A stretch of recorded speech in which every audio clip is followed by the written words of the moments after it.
Ассаламу алейкум рахматуллахи ва баракату. Урматтуу момун мусулмандар, кандайсыздар, амансыздарбы? Туугандар, бүгүнкү ролик совсем башкача болмокчу, потому что бул роликти тартып, өзүм да ошону баштап алсам вообще болбой калды, потому что 2 жыл мурда Москвага келе электе где-то 73-74, максимум 75 килограмм чыкчу элем. Азыр мына 2 жылдан өттү, почти 2,5 жылдан өттү. Ушу за рулем отурамын, күнүгө 10 сааттан 15 саатка чейин за рулем, таксидемин. Өзүңүздөр билесиздер, Москвада эмне чайканалар көп, самса деген бар. Жей берип турдум, ровно 20 килограммга семирип кеттим, 20 килограмм вес алып турдум да. Кече өзүмдү өзүм көрүп алып уялдым, самом деле. Анан ошого бүгүндөн баштап диетаны баштадым.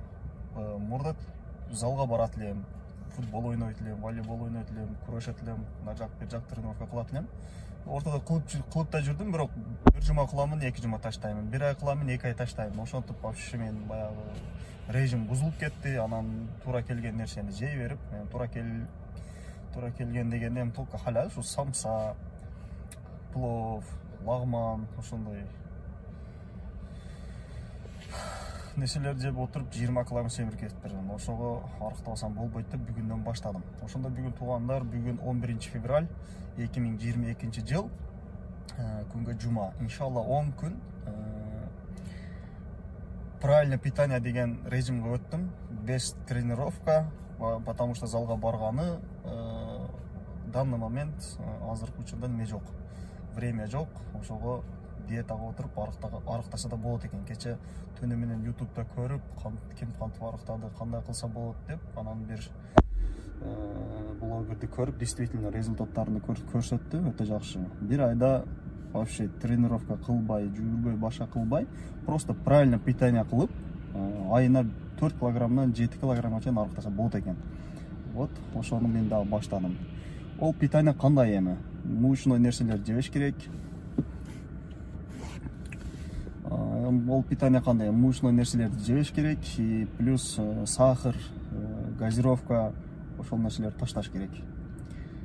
Вроде оңой эле, бирок бүгүндөн баштадым, уже саат 4 болуп калды. Эртеңден как положено овсяная каша жедим, банан, туда-сюда дегендей, без сахар. Ошондой нерселерди жеп баштадым, пока жакшы.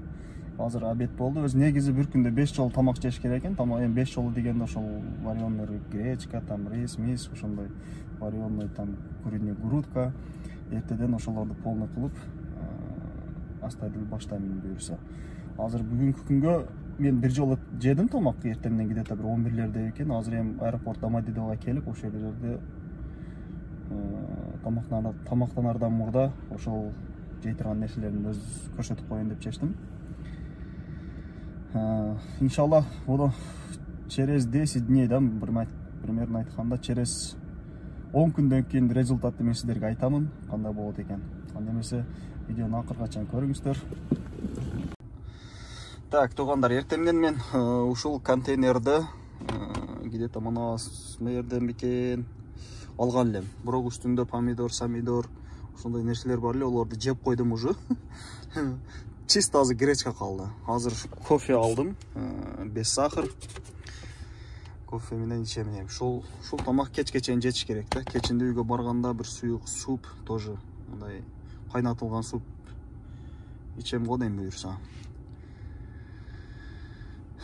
Эми ушулга куриный грудканы алып, тоже кайнатып, переправалардан чачып, вообще май куйбай 10 күн жеймин, кандай болот экен результат.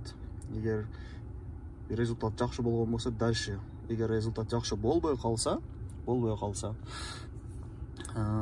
залга барамын, эгер бул результат жакшы болбой калса.